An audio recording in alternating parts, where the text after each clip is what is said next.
Hello. Hi. I hope you're doing great. You're doing well. I hope you're doing super swell. I want to do something a little different today. I want to do something outside of my comfort zone, something I don't normally do. I'm going to do it. Um I normally make short form content on my healing journey. That's why it's mainly I speak from I and me because it is my healing journey and I just put it out there to the world just in case anybody else, is going through something similar. That's what I do. I'm gonna do something different and make a video today. I wrote a book about a year ago. Was it a year ago? Yeah, it was about a year ago. Um, it's not out yet, but I wrote a book, and that book goes through what I went through early in my life. I won't talk about the book or, like, what I experienced per se. I might touch on it a little bit, but nothing in detail like the book does, and the only reason is because I don't want to make this about my trauma. This is after. So this is after I wrote the book and everything I've dealt with after coming to terms with a lot of things that I dealt with during the time of really unpacking all of that internally. Um, so why is that important? Because I am gonna touch on bits and pieces of the trauma, but not in depth. Um, so yeah. I'm just gonna go ahead and jump right into this and just share my experience with you during my healing process and what I've come to recognize and see and learning to love myself fully. And if that's something you want to watch, hey. If not, you're like, "I'm not even here." I'm like, "Okay, that's fair. That's fair. I don't blame you." Anyways, so I'm going to jump into what helped me begin healing. So what that looked like for me was really learning to heal myself with compassion and self-compassion and not giving I did go into isolation. I did, kinda take a step back from the world. I didn't, um, interact on social I, like, literally just completely went away from social media altogether. Life I just went into my own world and started to really work on the parts of me that I wanted to work on. I was gifted the opportunity to do this, so I took it and I really worked on, the parts of me that were still hurting. And I started to really give myself the love and the compassion and the mercy and the grace and everything that I was thinking had to be from the outside of me, I gave to the inside of me. And I really had to learn that this is all it starts with me. Um, so I began to accept myself fully, um, and all of me. I had to accept all of me, the hard parts, the good parts, all of the parts. And it wasn't easy. Um, where it all started was not where it started. I kind of want to do an insert into when I was about in my 20s. And this will kind of give you an idea of where I was, and where my trauma came from. I was gifted a book. I still have the book to this day. Um, but I got married when I was 22. Um, and my ex-mother-in-law had given me a book, not as a wedding gift, but she had given me a book. and the book was called Secret Survivors. It's actually this book right here. She had given that to me. If you wanna look it up, it'll tell you what, um, happened, my experience is not in this book. This is an entirely separate book, but it is about, um, individuals who are assaulted by family members, right? So, that's really where this I got this idea because I read the book, and I always sat there and said, "One day, I'm going to tell my story. One day, I'm going to tell my story, and I'm gonna put my name on it." And I really was so for sure that I was gonna do that. I did end up doing it, but that was years later. Like, I was 20 something at the time, so I really didn't and at the time, I wasn't talking to my family, so that played a little bit into it. I wasn't influenced or, my mom rolled with fear, physical punishment, and the woman had the ability to put the fear of everything into you. I don't know what power she possesses, but, you know, I always considered my family to be a little cult-like. A little we weren't full-fledged cult, but,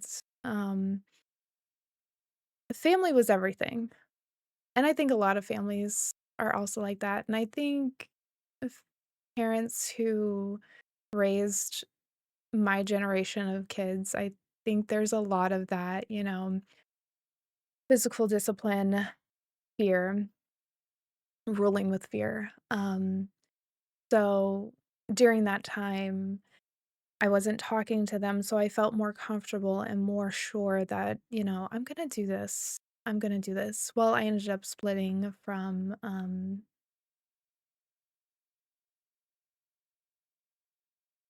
whatever I guess, ex-husband now, and I relied heavily on my family to come save me, and that's, you know, where I vowed that I would not ever go against my family ever again because, no one is there for you like family. Um, but I want people to love me not out of obligation, right? I don't want somebody to feel obligated because we're family. I want somebody to do it because they genuinely care for my well-being, right? Families might do that. I'm not saying all families are the same. Just saying my family in particular. No, they were great. So I vowed that I was gonna write a book. At that time, wasn't talking to my family. And then talked to my family, and then I was like, "I'm never gonna do that. I'm never gonna share my story." Now, I did tell people throughout the years, I've told people here and there about my story and what happened to me. Um, and so, it was kind of like me just there was an issue with that too. And I will say there was a big issue with just here and there laying, seeds for people to say, "Okay, here's my story. There was a lot of people who did not care. I'm not asking you to care. I'm not asking you to care. You don't have to care. My story is my story, and, at some point, I didn't care about my story. Um, I think the more times I told it and the more times I was told to get over it, I think, as a society, and this is normal, regular, everyday people who, you know, it's something you have to get over. Who cares, So you're being told that, so you don't care. You think, "Okay, this is life, get over it." So then you think you get over it. You bury it enough, you think you get over it. This is not and I wanna say this is not something that I've ever used to use. Um, It's a story that genuinely did have effects, and it does have an effect on, multiple people. I'm not the only one. I'm aware of that.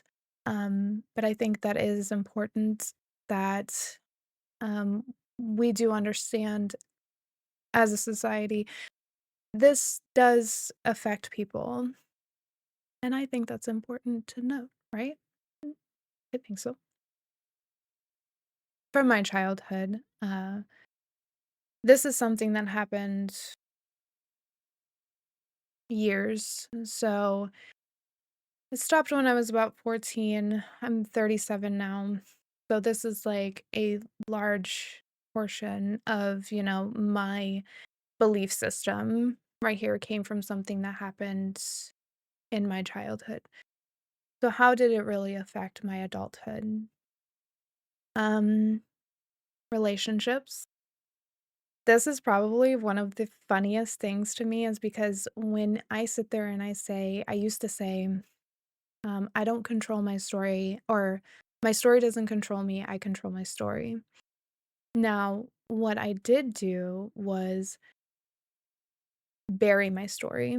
And I didn't let it, for the most part, when I was saying that I don't let my story control me, is I didn't use it for pity.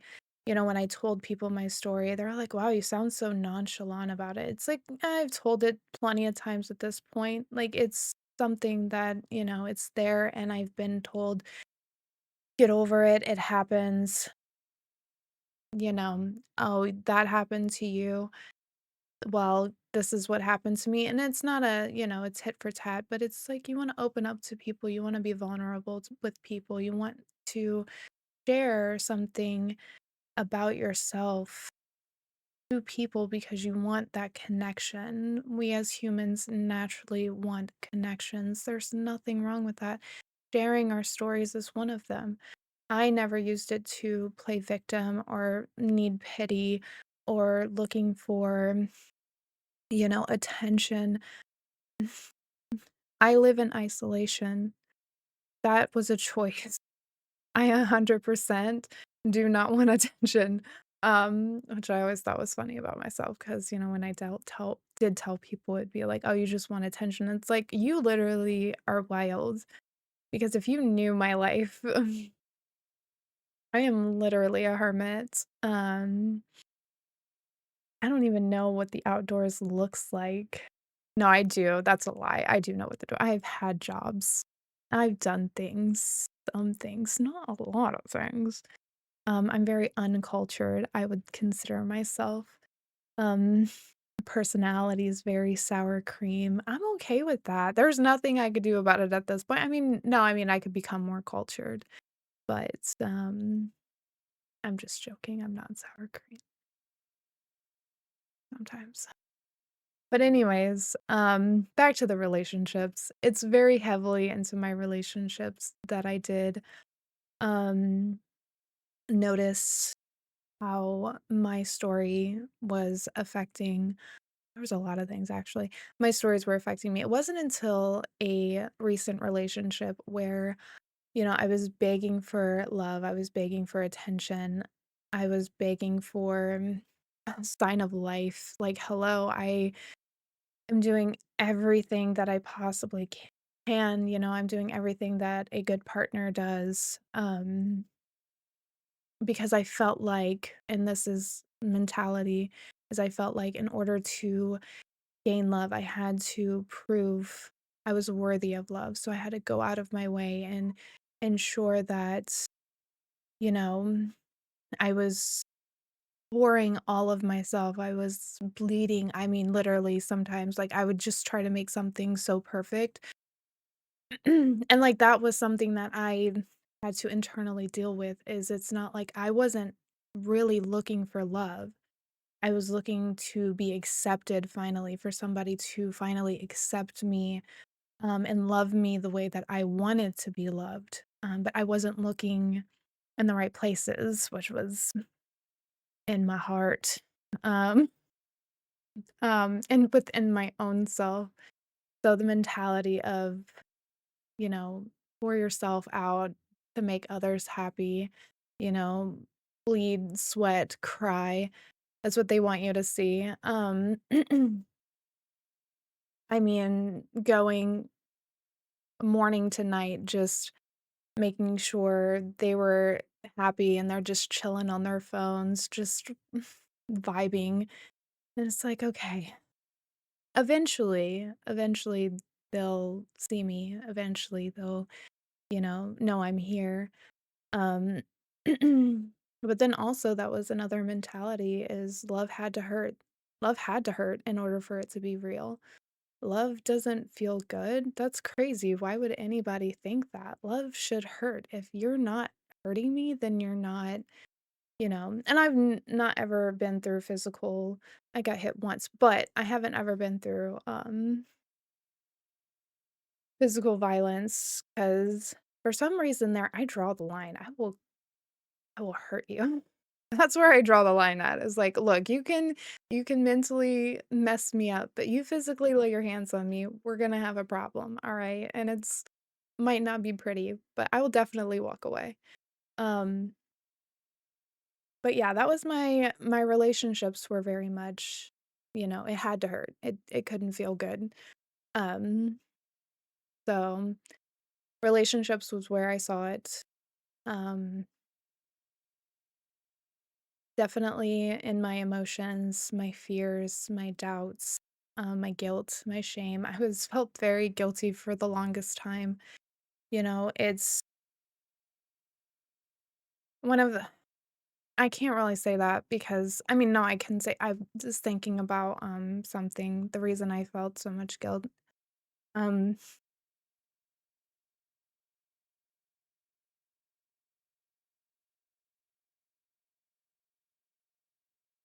I'm not gonna cry. You're gonna cry. I think you're gonna cry. I'm not gonna cry. Okay, we're not gonna cry.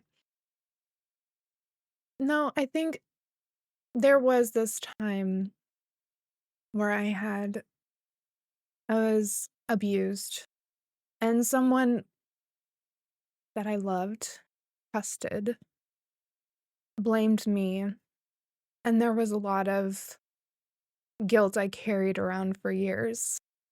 Um, I thought bad things happened to me because they were supposed to. I thought my life Yeah, I thought my life was reduced to just torture, like, I was just put on this planet to be tortured in some sense. I know that sounds messed up, and I know, like, I'm partly crying, but it's something that I had to come to terms with because it sucks to be put in a position where you're being hurt and they're telling you it's your fault when you're just a wee little baby. 'Cause I'm just gonna take, like, a quick second. Okay, I am back. I carried around a lot of guilt, a lot of shame for many years. Like I said, my mom rolled with fear. She was able to just and I mean, obviously, we were kids. I think you're easily controllable when you're a child and when, your eyes are very moldable. Could you imagine? Your mind is very moldable, and you grow up with this belief system. It's easy to instill fear into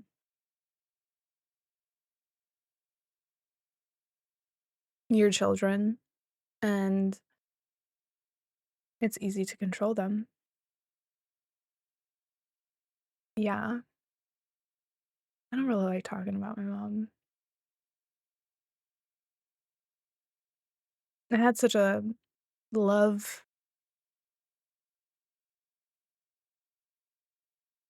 a love for her. I don't hate her. I think she just didn't know how to be a mom, and I'm not saying that she shouldn't be held accountable, but because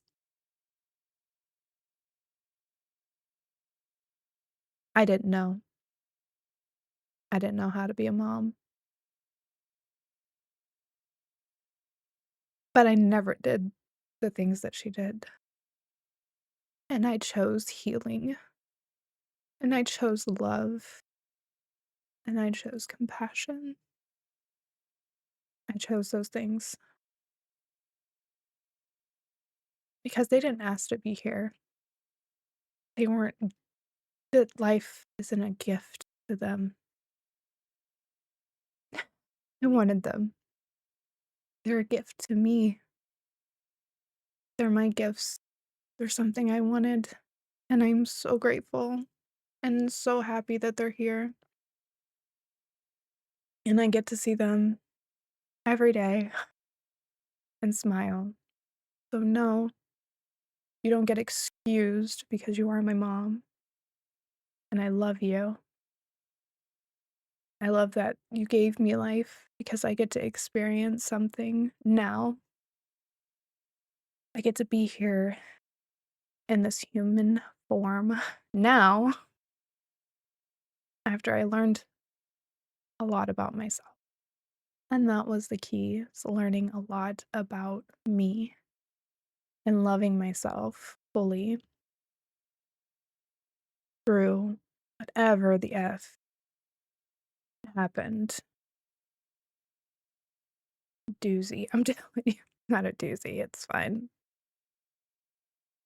So, if you can piece together what happened in my adulthood, was a lot of lack, a lot of survival that I had to rummage through, a lot of fears, a lot of emotions, controlling my emotions, not lashing out. Um, a lot of just choosing to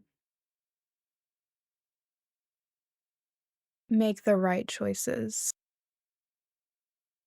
Well, poop. How I really began to accept myself and my past. A lot of tears. Uh, lots and lots of tears. And acknowledgement that my past still very much affected me. And earlier when I had said that I had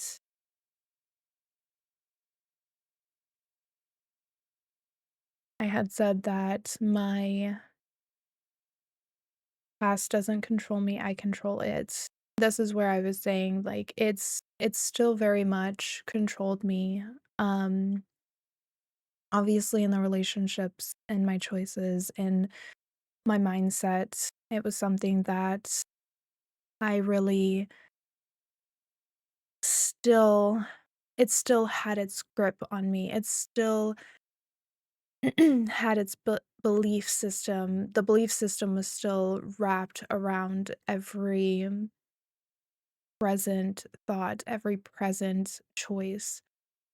So it's something that I really had to really break down and really had to dismantle because it was so prevalent in my life, even though I didn't think that it was. I genuinely was like, oh, I don't think about it as much.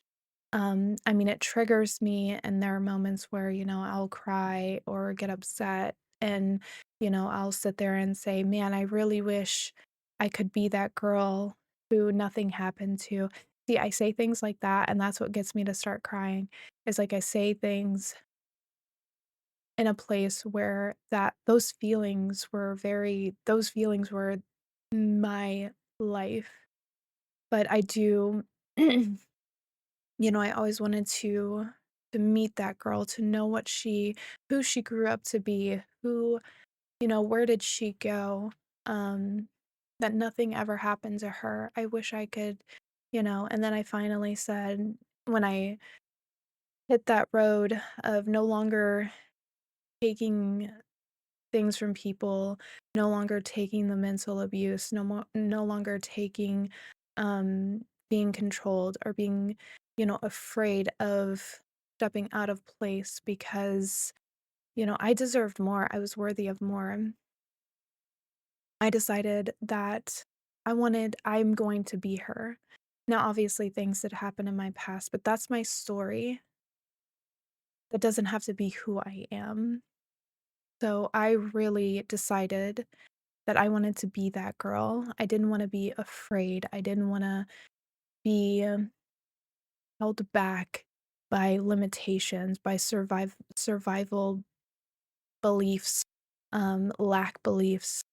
Um, I wanted to make the hard choices that weren't in comfort because I knew I would be safe and I knew I would be okay if I stayed where I was. I wanted to start becoming more uncomfortable. And I remember telling myself, no matter what, every day I'm going to get up and choose my purpose. I'm going to make a choice to choose my purpose. Whatever it is, I'm going to do it. Whatever it is, I'm going to strive to choose my purpose.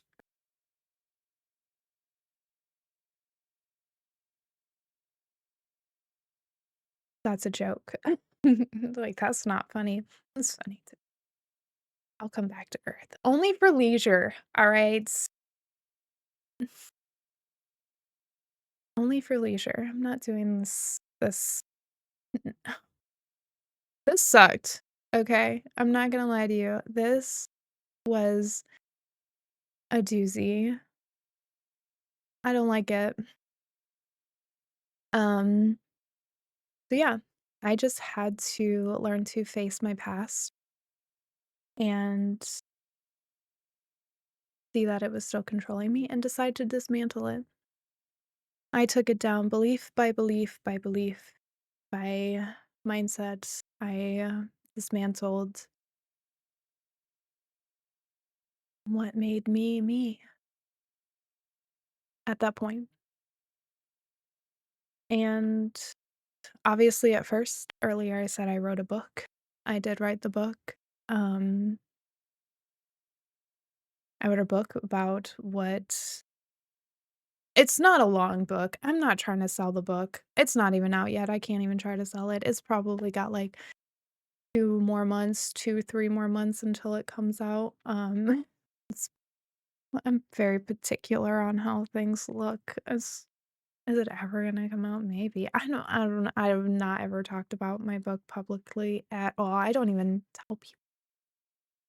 Um, I think for the most part, I don't tell people. Um, I don't know how it's gonna be received, and I think that's the part that scares me, but, um, putting myself out there for others to come up with their own interpretations and their own, you know,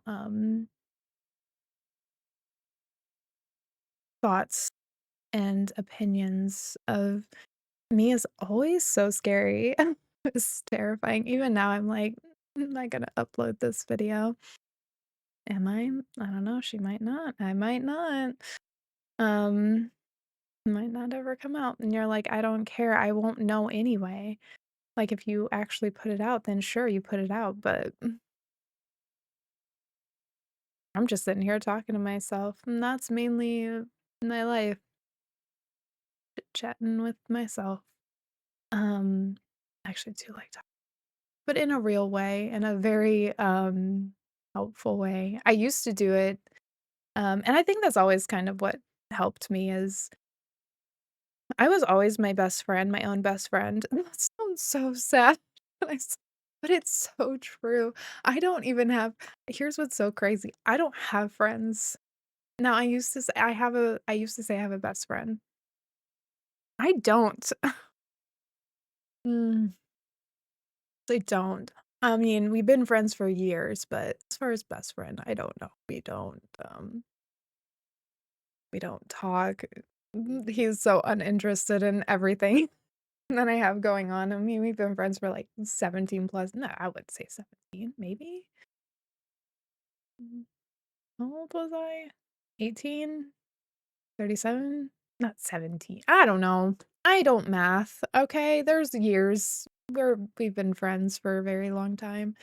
but we don't really talk ever, so, um but at one point, he was my only friend, so I really only ever had one friend, so I really even during my childhood, I really, um, clung on to my brain, me being my own best friend. That is something I stand behind to this day is even if I hurt, even if it was painful, even if because, I can be very criticism-y of my own self, I think we all can. And it's just like, "Do you have to do that right now?" I mean, who's gonna humble you? Me. Of course, that's what I'm gonna do, and it's like, "But that's not healthy." I know you went through a lot, but that's not healthy, we can do better. That's how I talk to myself. So, um, the here lately, it's been less and less just because of, I wanna be very intentional on how I do talk to myself. I wanna be very intentional on how I live, so and what did I learn after I relinquished my mountain of shame? I was human. That's what I realized. I was effing human. I don't know why I had to throw in the F, but I was human. My fears, my doubts, my shame, my guilt. It wasn't something I had to suppress very it's not anything that I had to get rid of. Um, I did go through something, and I did go through something, and I went through something that, was over me for a very long time, and I didn't know how to deal with that. So I decided to just say it's okay. I decided to actually deal with it and, all of the doubts and fear, all the parts of me that are human. It's okay. I didn't have to. I didn't have to, fix it. I didn't have to make sure it was whole. All of those parts were gonna come in time. I'm gonna take a drink real quick.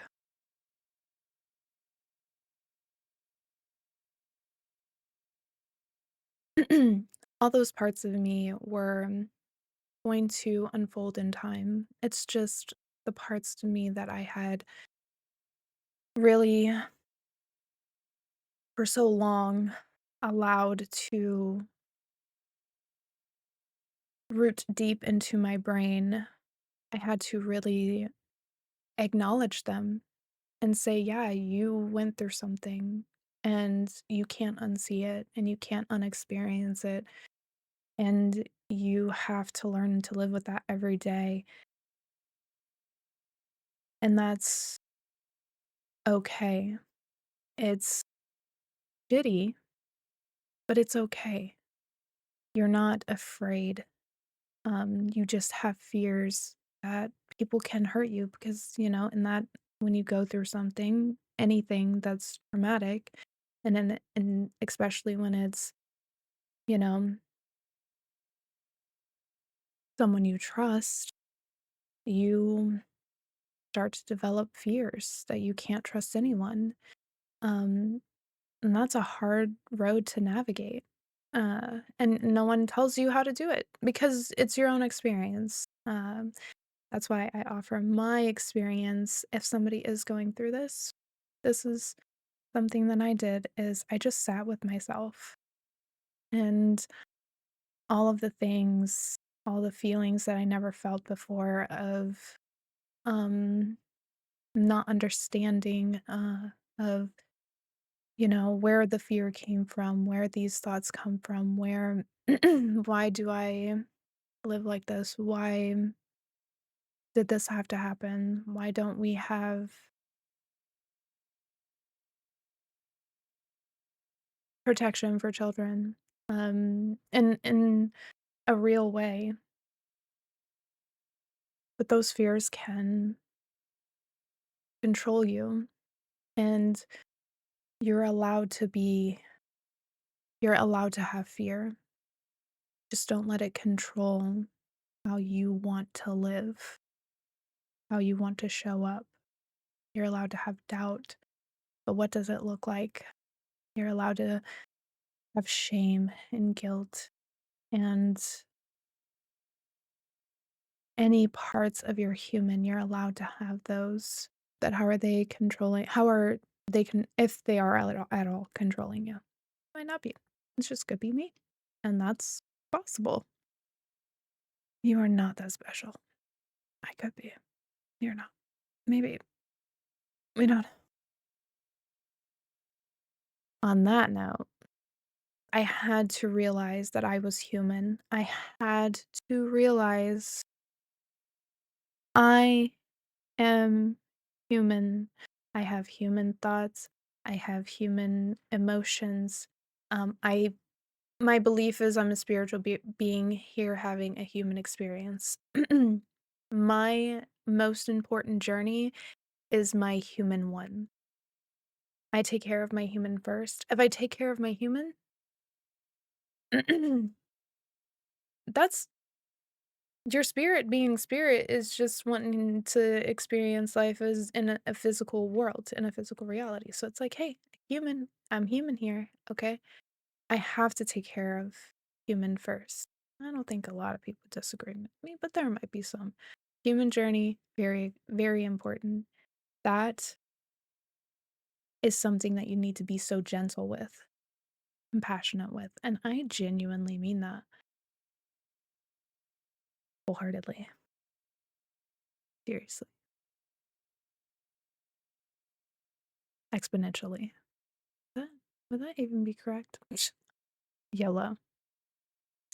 My human experience, I could always choose to condemn it. I could always choose to fight against it. But I don't want to do that. I don't want to make those choices anymore. I want to choose to love myself through this journey. Um, I went through something that doesn't have to be me, and it isn't me. I don't have to live on pain and suffering, torture, anger, fear, because it's not who I am. It was never who I was. I remember being a kid. I remember the moments I would dream, like,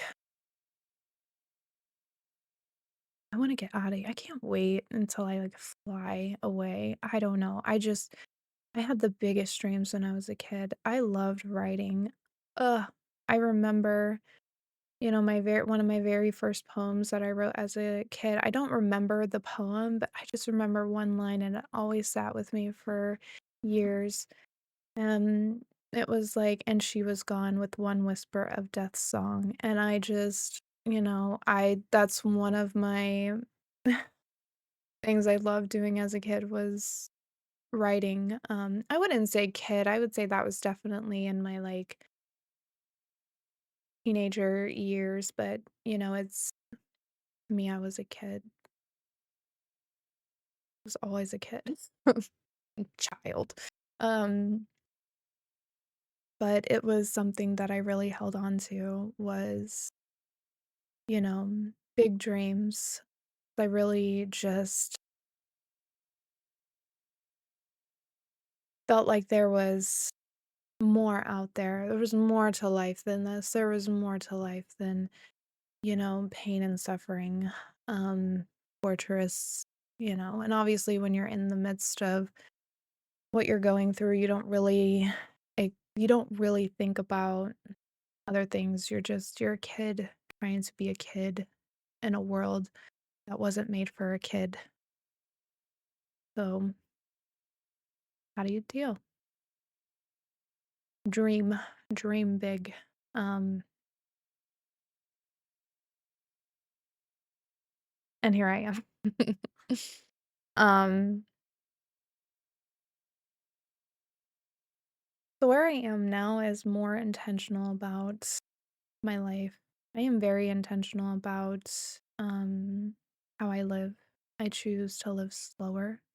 think slower, breathe slower. I think about my breath, my heart, my thoughts, very aware. My life as a human is something I want to live very intentionally. To love my human and this journey that I am on. Um, genuinely love I do genuinely love my human. I do. That is not even a joke, not even a lie. It took me a long time, I'm not gonna lie. I've always loved being like, there would be, like, spurts and moments in my life where I was like, "Ah, I really like being human." Like, I really, really love humanity. I love humans in general. I think there was always, like, that pull and that draw to, like, humans are so cool. Like, there's something about humans that are so cool, and I love when people come up with new ideas and do different things, and it's just like, the fact that you even thought of that, the fact that you even dreamt of that in your brain and how powerful you are, and, like, we don't give credit to the brain because the brain can literally bring you to your knees or rise you above the effing stars. Like, it's so crazy how amazing the brain is, and even in the moments of complete destruction of self, you find light, you find who you are, and I find that so beautiful. Obviously, it's not beautiful when you go through it, but on the outside looking in, something so beautiful about that to me. So yes, I intentionally live as human. I intentionally live my human journey. Um, just I don't want life to pass me by, so I slow down and I breathe more and I don't uh, hang on.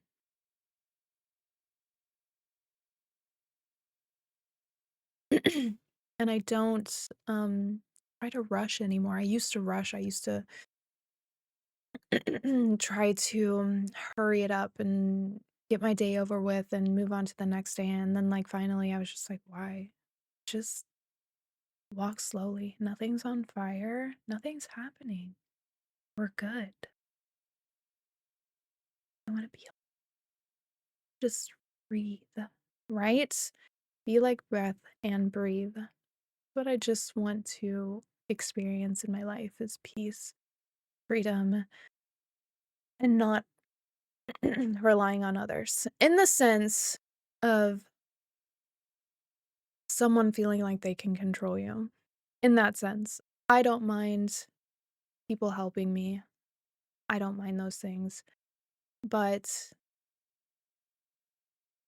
I don't want to rely on someone and then them feel like they control me. And I don't want that.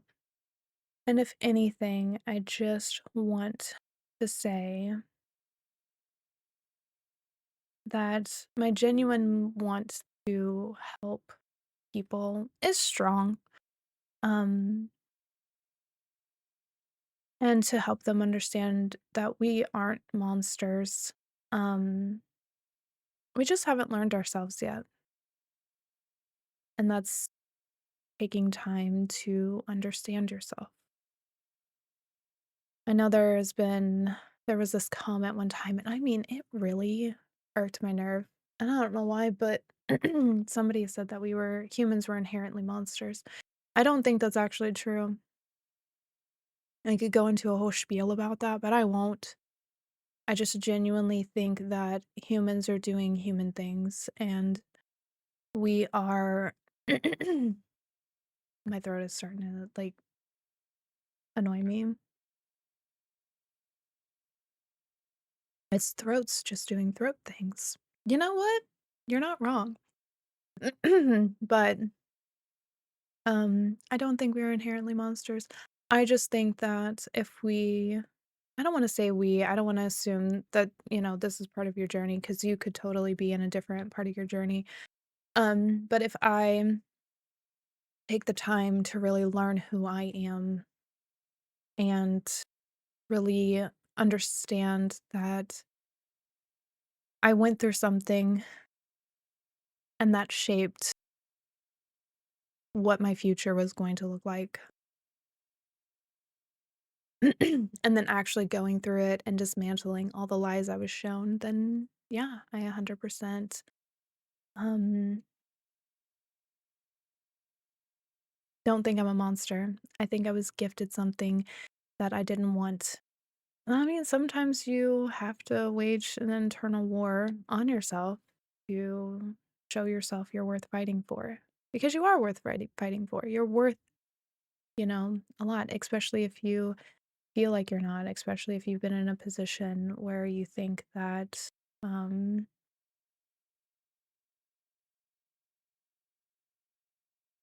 you'll never overcome your human thoughts and your human emotions. You're not supposed to.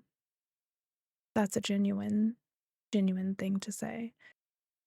You're not supposed to.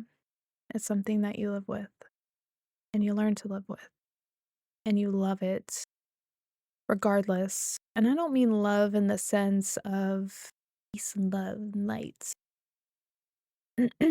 I mean understanding. Understanding is a form of love. As a child, I used to innately always understand that what was happening to me was wrong. Always knew it. I hated every second of it. But I understood certain aspects that normally children don't. I don't think, I'm not gonna say, because I feel like children are very in tuned. I would say most children are very in tuned to what's happening. I don't think they're given enough credit, and then I think the push down of, the fear, like the fear and the, want for them to silence so they don't, you know, share their story. They carry the guilt around. The only one who should feel guilty is not me, okay? I didn't do that to myself. I didn't ask for it, okay? The only people I'm saving it from not saying anything is the people that it would hurt. And I'm not intentionally trying to hurt anyone, nor would I ever intentionally try to hurt anyone because that is not my want, is for them to hurt. I want to genuinely let people know that if you encountered something that was traumatic, it's not who you are. It is your story, though, but it doesn't have to control your present or your future. But yes, you are deserving. You are worthy. You are human. And that is a beautiful thing. By what other humans are decide to do. Free will is crazy. Your choices reveal who you are. If you choose bad things, well, those are consequences you have to deal with. Okay. Um, so I don't want to reduce all humans to the actions of other humans that are acting like they have, I'll say, no sense. And also, I would like to say that if they could also stop reducing God to their actions as well, that would be great. Wild. But God gave us free will. So that's what they chose to do with it. And so we let that sit with them. I'm not here to judge you unless I was on a jury and they were in court. In that case, I will judge away. No, I'm joking. Um, anyways,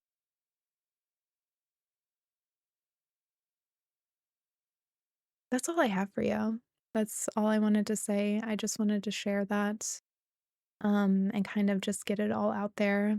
I mean, I'll still make my short form content because, you know, it's what I do. It's what I like doing. I If I can help one person, I think this is a sentiment that's been shared by plenty people, and I think that it's something we as a society, I think it's what we want to do is if I could help one person, I'll be happy with that.